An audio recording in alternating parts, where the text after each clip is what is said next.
Then she made one phone call. Please come home now. Is my daughter with you? Dust motes spun in the muted light of a billionaire's study while a maid pressed a cheap plastic phone to her ear. She wasn't calling cops. Cops asked questions. She dialed the man who owned this house, this city, and the monsters currently splintering the oak front doors. Faye hated the smell of bleach. It didn't smell like clean. It smelled like an apology. It was the scent of erasing things that were entirely too human: sweat, sickness, and, occasionally in this house, rust-colored spots that dried into the grout of the imported Italian tiles. She scrubbed the kitchen island with a fibrous sponge, leaning her weight into a stubborn watermark left by a highball glass. The sponge made a wet, scraping sound against the quartz. Outside, the November wind was stripping the last brown leaves from the oaks that lined the perimeter of the Costa estate. The house was massive, a brutalist monument of poured concrete, steel, and unyielding expanses of glass perched over the Hudson River. It felt less like a home and more like a high-end terrarium. Faye was 32, exhausted down to the marrow of her bones, and entirely too pragmatic to ask her employer what he did for a living. Roman Costa paid her 4 times the going rate for a housekeeper. In exchange, she ignored the men in tailored suits who arrived at 3:00 a.m. She ignored the way the security cameras meticulously tracked her every movement. She ignored the heavy, dead-eyed exhaustion that clung to Roman whenever he sat at this very island, drinking neat scotch and staring at the wall until dawn. Faye? The voice was small, barely louder than the hum of the oversized refrigerator. Faye paused, wiping her damp hands on her gray apron. She turned. Lily stood in the doorway. She was 7, swallowed whole by an oversized cashmere sweater that belonged to her father. She had Roman's dark, heavy brows, but none of his terrifying stillness. She was holding a plastic dinosaur, a stegosaurus with one missing plate. "Mr. Davies says I have to do my math now," Lily said, looking at the floorboards. Mr. Davies was the live-in tutor, a nervous man who always smelled faintly of peppermint and anxiety. "Then you should probably do your math, kiddo," Faye said, her voice flat but not unkind. She didn't do baby talk. She didn't do maternal coddling. She was the maid. But she did keep a secret stash of stale gummy worms in her supply cart, which she occasionally slipped to the girl when the sterile isolation of the house seemed to press down too hard on her small shoulders. "I hate fractions." "Everyone hates fractions. They're unnatural," Faye said, turning back to the quartz. "Go on, get it over with. If you finish before the rain starts, maybe we'll find a movie." Lily shuffled her slippered feet, the soft scuffing noise echoing in the cavernous room, and disappeared down the hall. Faye sighed, a ragged breath that caught in her throat. She sprayed more chemical cleaner on the counter. The house was too quiet today. Usually, there were at least 2 security contractors' guards, though Roman never called them that, playing cards in the mudroom. Today, the mudroom was empty. Roman had taken a convoy into the city for a sit-down. Faye didn't know what that meant, and she didn't want to. Ignorance wasn't bliss. It was survival. She moved to the living room, a sprawling space dominated by a massive stone fireplace. She began dusting the mantel. The microfiber cloth caught on a jagged piece of decorative quartz. As she untangled it, the sound began. It wasn't a blaring siren. Roman didn't do loud alarms. It was a shift in the air pressure, a heavy, sickening thump that vibrated through the soles of her cheap orthopedic sneakers. The hum of the central heating died instantly. The gentle, ambient glow of the smart lights severed into abrupt darkness, leaving only the weak, gray daylight filtering through the floor-to-ceiling windows. Faye stood perfectly still. The dust cloth slipped from her fingers, landing on the rug with a soft, pathetic sigh. Pop, pop, hiss. The sounds came from the front gate. Suppressed gunfire. Faye had never heard it in real life, but the dry, mechanical sound was unmistakable. It didn't sound like the movies. It sounded like someone hammering nails into thick wood. Panic, cold and sharp as cracked ice, flooded her stomach. Her instinct, the raw, selfish, animal urge bred into every living creature, screamed at her to run. The back service door was 50 feet away. She could be in the woods, in 10 seconds. She owed Roman Costa nothing but an honest day's labor. She was a maid. She scrubbed toilets and polished silver. She was not a bodyguard. A heavy crash echoed from the front foyer, the sound of solid wood splintering, boots on marble, deep, unfamiliar voices, clipped and urgent. Faye took a step backward toward the service hall. Her breathing turned shallow, scraping against her ribs. She was going to run. She had to. Then she thought of the oversized cashmere sweater, the plastic stegosaurus. "Damn it," Faye whispered. The curse tasted like copper. She spun around, abandoning the cart, abandoning the exit, and sprinted silently in her soft-soled shoes down the opposite hallway. Her heart hammered against her sternum, a frantic, painful rhythm. She took the stairs 2 at a time, her knee popping loudly with the strain, the sound deafening to her own ears. She reached the library. The door was ajar. Mr. Davies was on the floor.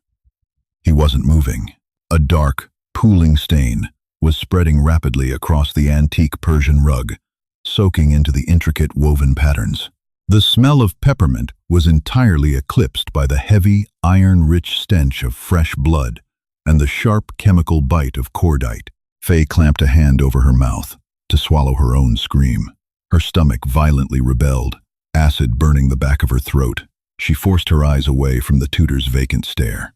Under the massive mahogany desk, a small shadow trembled. Faye dropped to her hands and knees. The floor was freezing. She scrambled under the desk, bumping her shoulder hard against the heavy wood. Lily was curled into a tight ball, her hands clamped over her ears, her eyes squeezed shut, shaking so violently her teeth were clicking together. "Lily," Faye breathed, grabbing the girl's shoulders. The cashmere was soft, utterly out of place against the harsh reality of the room. "Lily, look at me." The girl's eyes flew open. They were wide, entirely white with terror. She opened her mouth to scream. Faye clamped her calloused hand over Lily's mouth. It was a rough gesture, clumsy and desperate. "Don't. Not a sound. Do you understand? You cannot make a sound." Lily whimpered against Faye's palm, tears instantly spilling over her cheeks, hot and wet against Faye's skin. Faye pulled the child against her chest. She had to think. The safe room was on the 3rd floor. They'd never make it. The stairs were totally exposed. Footsteps thudded on the landing below. Heavy, deliberate. They were moving up. "Come on," Faye hissed, dragging Lily by the hand.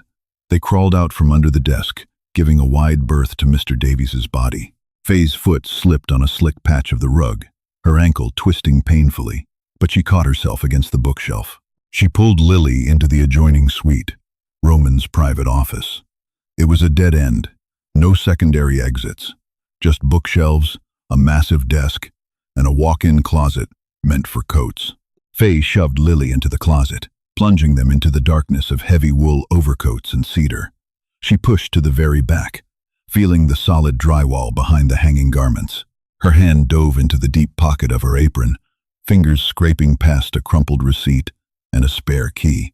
She found it, the cold, heavy plastic of the burner phone.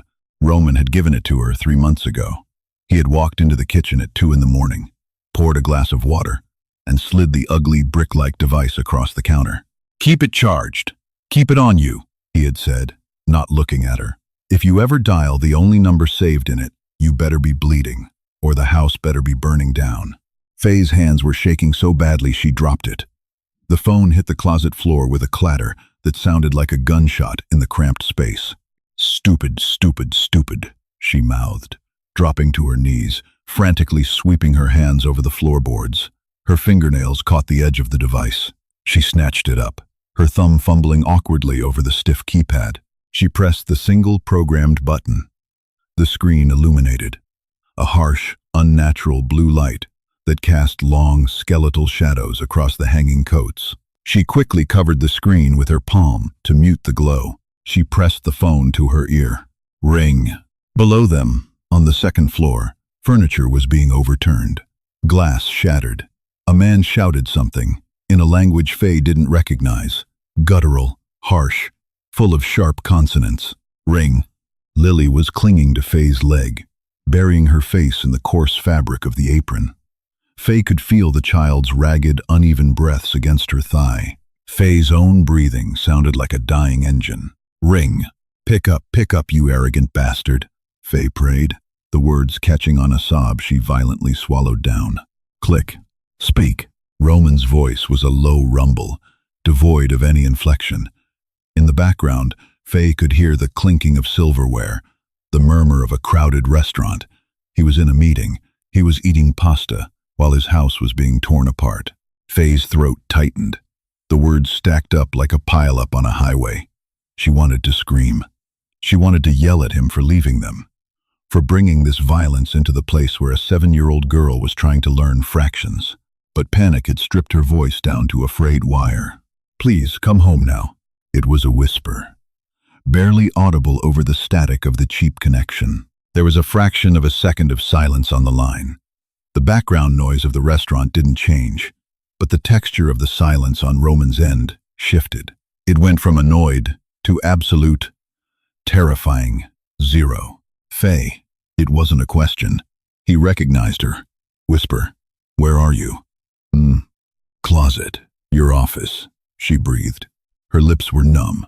She tasted salt and realized she was crying, though she didn't feel sad. She just felt like an animal caught in a trap. "They shot Mr. Davies. They're on the stairs. Is Lily with you?"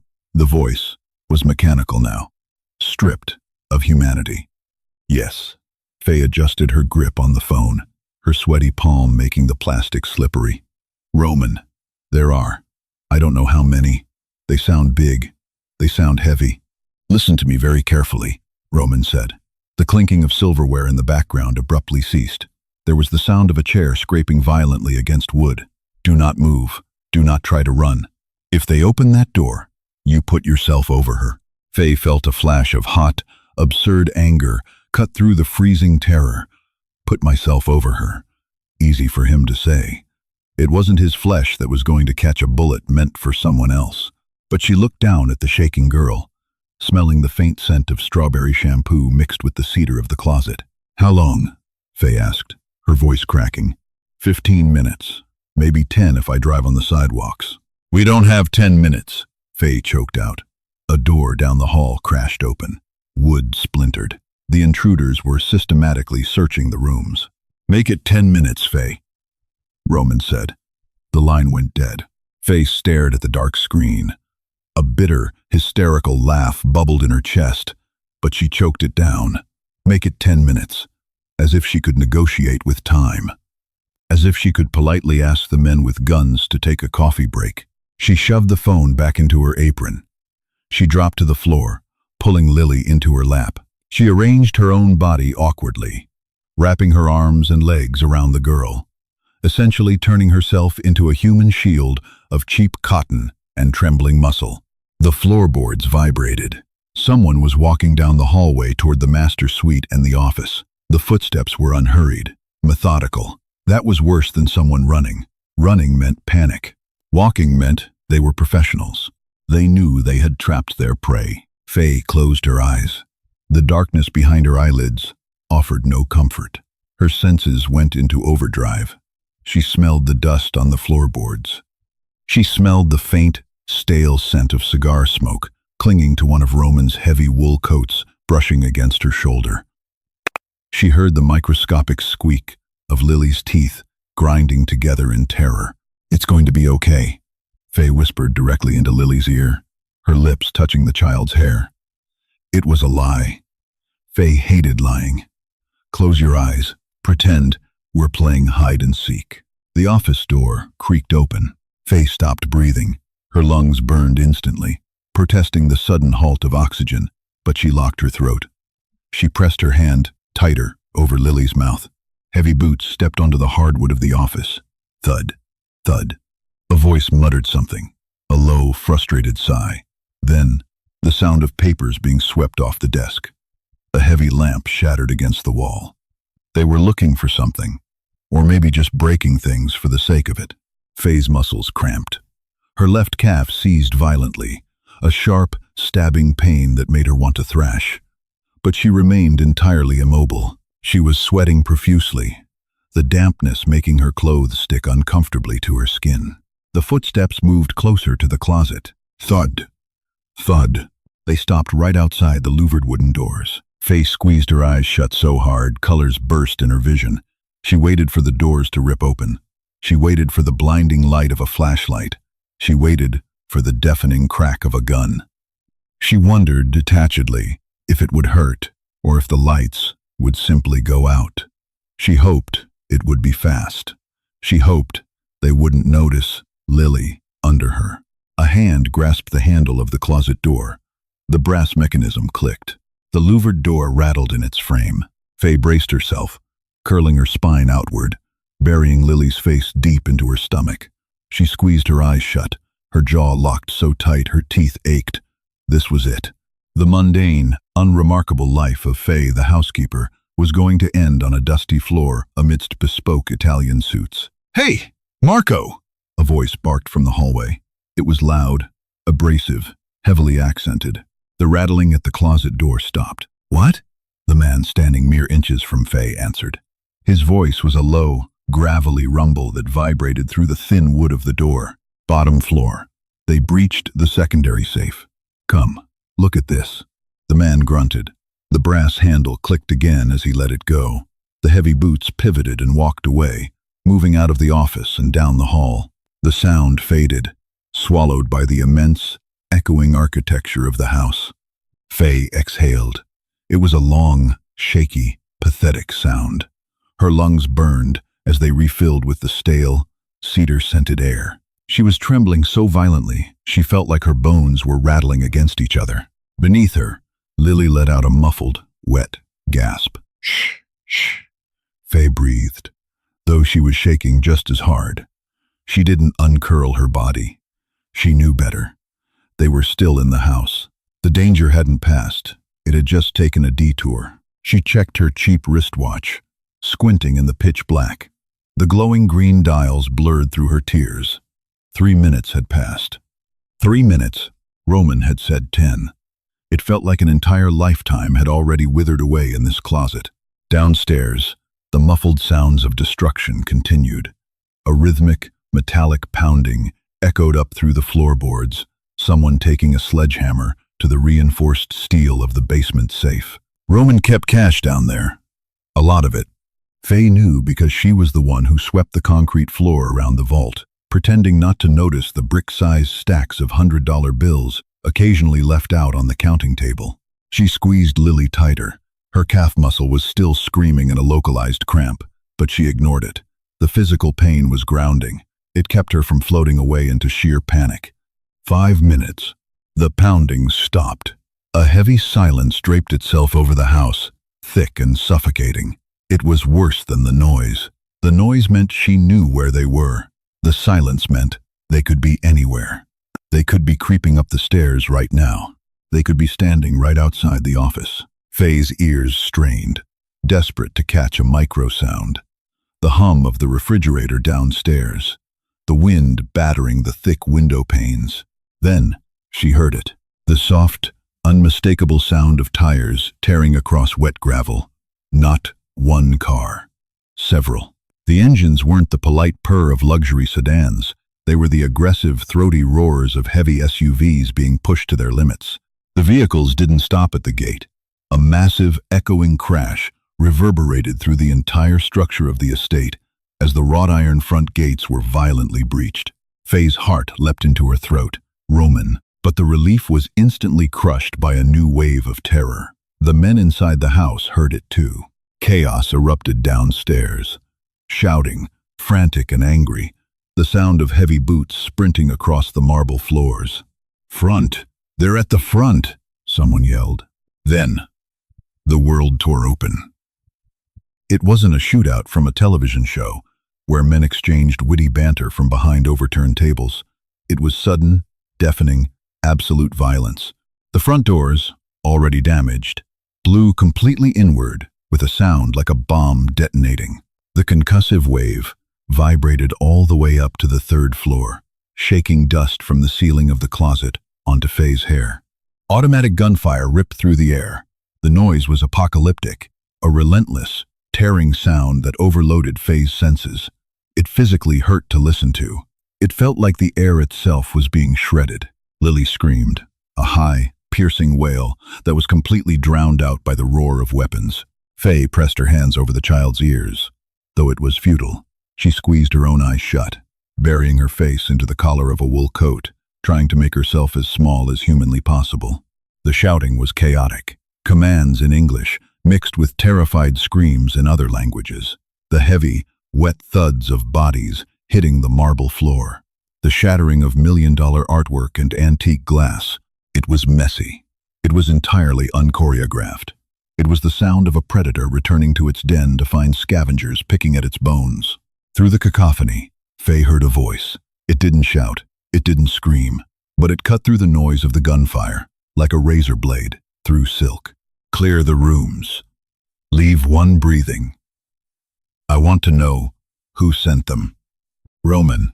His voice was cold. It lacked the adrenaline-fueled panic of the intruders. It was the voice of a man doing a job he had done 100 times before. It chilled Faye more than the sound of the guns. The gunfire began to taper off, replaced by isolated, methodical single shots. Pop, pause, pop, executions. Faye swallowed bile. She was a maid. She scrubbed floors. She wasn't supposed to hear men dying. Footsteps began ascending the main staircase. They were fast, heavy, numerous. Second floor clear, someone yelled. Check the master. Check the office. The heavy boots rushed down the hallway. Faye held her breath, her muscles locking in absolute rigidity. She knew it was Roman's men, but in the dark, in the heat of a bloodbath, a twitching shape in a closet would look like a target. The office door was thrown open. Flashlight beams, blindingly bright, swept across the room, illuminating the destruction the intruders had left behind. The beams cut through the cracks in the louvered closet doors, striping Faye and Lily in harsh, glaring light. Boss, office is trashed. Nobody here, a gruff voice called out. The flashlight beams flicked away. The boots turned to leave. Faye's throat was paralyzed. She needed to speak. She needed to let them know she was there before they moved on, and left her trapped in the dark with the lingering threat of survivors. But her vocal cords refused to engage. Fear had rusted them shut. Speak, she commanded herself. Speak, you idiot. She forced air into her lungs. It felt like inhaling broken glass. Here, she croaked. It was a pathetic, raspy sound, barely louder than a mouse. The boot stopped. The flashlight beams snapped back, hitting the closet doors with the intensity of a spotlight. Movement in the closet, the gruff voice said, suddenly tense. The metallic sound of a safety clicking off echoed in the quiet room. Show yourself. Hands where I can see them. Faye couldn't raise her hands. She was wrapped around Lily. If she moved, she exposed the child. It's Faye, she managed to say, her voice slightly stronger, cracking with desperation. It's Faye, the maid. I have Lily. Silence fell over the room. The blinding lights remained fixed on the wooden slats. Then, a new set of footsteps entered the office. They weren't the heavy, hurried stomps of the tactical team. They were measured, precise, the leather of expensive dress shoes against the hardwood, the flashlight beams abruptly lowered, pointing at the floor. The brass handle of the closet clicked. The louvered doors were pulled open. Faye flinched, turning her head away from the sudden influx of light from the hallway. Dust motes danced erratically in the air, disturbed by the sudden movement. The smell of cedar was violently overpowered by the sharp, metallic tang of fresh blood and the bitter scent of burnt gunpowder. Standing in the doorway, framed by the chaos he had just unleashed, was Roman Costa. He was still wearing his tailored suit from the meeting, but the jacket was unbuttoned and his tie was gone. His white shirt was pristine, a stark contrast to the violence downstairs. But his face was terrifying. The usual dead-eyed exhaustion was gone, replaced by a cold, hollow intensity that made him look less like a man and more like a statue, carved from ice. He breathed heavily, a subtle flare of his nostrils, the only sign of exertion. In his right hand, hanging loosely by his side, was a matte black pistol. He looked down at the tangled pile of gray apron, cheap sneakers, and cashmere on the floor of his closet. For a long, agonizing second, nobody moved. The only sound was the ragged, sobbing breaths of the little girl buried in Faye's chest. Roman slowly raised his left hand, holding it out, palm up. The gesture was oddly gentle, entirely at odds with the weapon in his other hand. "Faye," he said softly. The coldness in his voice cracked. "Just a fraction. Give me my daughter." Faye's fingers were entirely numb. She tried to pry them from the wool of the coat she had been clutching, but her joints had locked into rigid, frightened claws. She shifted her weight, and her cramped calf muscle finally gave out. She didn't rise gracefully. She slumped sideways against the closet wall, her orthopedic sneakers scraping loudly against the baseboards. It was a pathetic, ugly movement. Lily didn't hesitate. The moment Faye's protective cage loosened, the girl scrambled forward on her hands and knees, launching herself into her father's legs. Roman dropped the gun. He didn't set it down. He just let it fall. The heavy weapon clattered dully against the floorboards as he dropped to one knee, wrapping his arms around the small, shaking mass of cashmere. He buried his face in Lily's neck. For a single, suspended second, the terrifying, ice-carved Mafia boss fractured. His broad shoulders hitched.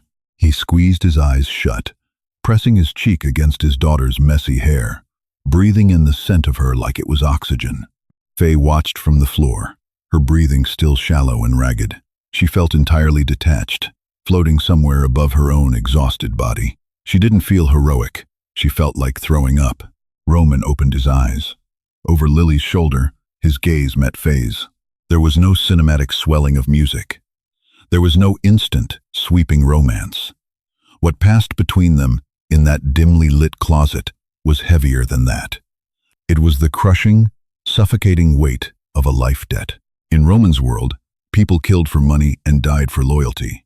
Faye, a woman who made $25 an hour scrubbing his toilets, had just bought his daughter's life with her own terror. "Can you walk?" Roman asked. His voice had returned to its deadened, mechanical baseline, though it rasped slightly at the edges. "I don't know," Faye answered honestly. Her voice sounded like dry leaves, scraping over concrete. Roman stood, lifting Lily effortlessly into his arms. The girl buried her face into his ruined white collar, refusing to look at the room. Roman snapped his fingers. Two massive men in tactical gear immediately stepped into the doorway, their rifles pointed firmly at the floor. "Get her up," Roman ordered, nodding toward Faye, "and clear the hall. I don't want her stepping in anything." One of the men reached down, offering a thick, gloved hand. Faye stared at it for a moment, smelling the sharp, chemical tang of gun oil radiating from his gear. She took his hand. He hauled her to her feet with embarrassing ease. Her knee popped, a sharp pain radiating up her thigh, but she forced herself to stand upright. She brushed the dust from her gray apron, an absurd, domestic gesture in the middle of a war zone. "Walk behind me," Roman said. Faye followed. Stepping out of the office and into the hallway was like walking onto a different planet. The pristine beige-papered walls were gouged with bullet holes, exposing the raw, gray drywall beneath. Crath. Note. A heavy oak side table had been splintered into kindling, but it was the smell that hit her hardest. It wasn't just cordite and copper anymore. It was the heavy, sickening scent of human void bowels and bladders releasing in the final, unglamorous moments of violent death. Faye clamped a hand over her mouth, gagging violently. Roman didn't turn around, but he slowed his pace. His men had dragged the bodies into the adjoining guest rooms, pulling the doors shut, but they couldn't hide the slick, dark smears tracking across the imported runner rugs. Faye kept her eyes glued to the back of Roman's suit jacket, counting the fine stitches in the wool to keep her mind from shattering. They reached the ground floor. The brutalist architecture of the house had survived, but its illusion of safety was permanently fractured. The massive front doors were entirely gone, replaced by a jagged, gaping hole that let in the freezing November wind. Men in dark clothes were already moving methodically through the wreckage, picking up shell casings, securing shattered windows. They worked in absolute, terrifying silence. Roman carried Lily straight into the kitchen. The backup generators had kicked in, bathing the quartz island in a harsh, unforgiving fluorescent glare. He set Lily down on a bar stool. "Drink," Roman said, sliding a glass of tap water toward her. Lily grabbed it with both hands, her teeth clinking against the glass as she took small, shuddering sips. Roman turned to face Faye. She stood in the doorway, her arms wrapped around her own torso. The adrenaline was finally leaving her system, replaced by a deep, bone-rattling cold. Her teeth chattered. "Sit," he commanded, pointing to the stool next to Lily. Faye shook her head. If she sat, she wasn't sure she would ever be able to stand back up. She leaned heavily against the stainless steel door of the industrial refrigerator. Roman watched her. His dark eyes cataloged everything: the dust in her hair, the rip in her apron, the violent tremors racking her shoulders. For a man who communicated in violence, he recognized the shrapnel of trauma perfectly. Hours bled into one another. The police never came. Faye realized with a cynical, dull ache that in Roman Costa's tax bracket, 911 was a suggestion, not a rule. By 4 a.m., the house smelled heavily of industrial bleach and ozone. The cleaners had arrived an hour ago, men with unmarked vans and heavy plastic drums. Faye had stayed in the kitchen, sitting perfectly still, staring at a stubborn watermark on the quartz counter that she had failed to scrub away yesterday afternoon. The kitchen door swung open. Roman walked in. He had changed into a fresh pair of dark trousers and a black sweater.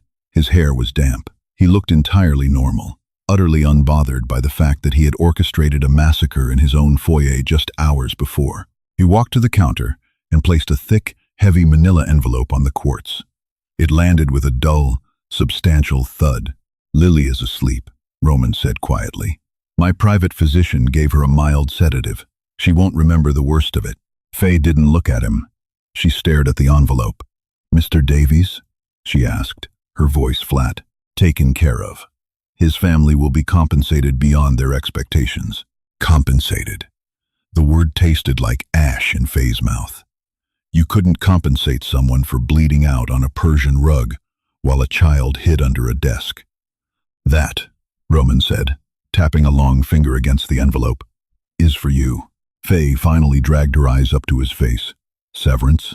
"A bonus," Roman corrected. His gaze locked onto hers, an intense, magnetic pull that felt almost physical. "I am tripling your salary. You'll be moved into the guest house. Full security detail. You will never have to worry about rent or medical bills or anything else ever again." Faye felt the absurd, human urge to laugh. It was the ultimate fairy tale offer, twisted into a nightmare.